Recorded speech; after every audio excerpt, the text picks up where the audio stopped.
Good morning, viewers. Today's lecture will be on a name that we are all familiar with. Yes, of course, Sarojini Naidu. So, today I will discuss all about her life as a poet, how she became a poet, and what was her contribution in a poetry. So, today we are going to discuss all about that.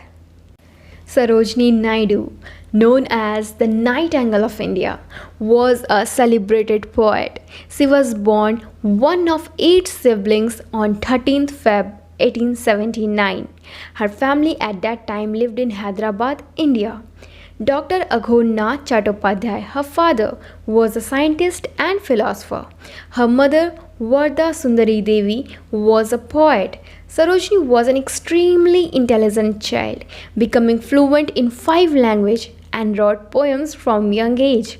Her father wanted her to follow his footsteps in the world of science and mathematics, but when she composed a poem which she titled The Lady of the Lake, which was 1300 lines long, she impressed him with her mastery of words, and so he began to encourage her.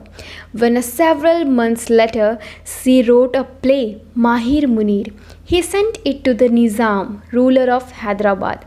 This resulted in her being granted a well-deserved scholarship so that she could study at King's College in England.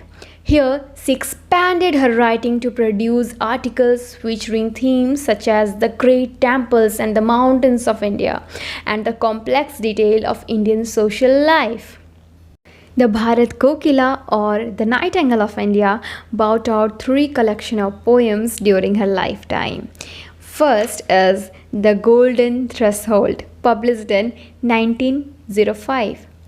Second, Bird of Time, published in 1911.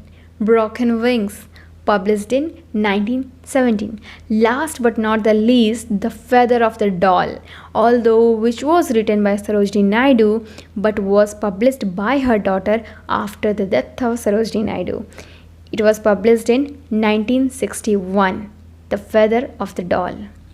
Her poems are the reflection of Indian society.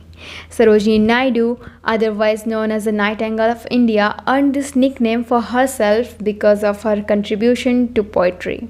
Her works, rich in imaginary, covered a variety of themes like love, death, separation, among others. She is known as poet, an excellent orator. With her oratorical skills, she was able to reach out to a large section of the women population in India.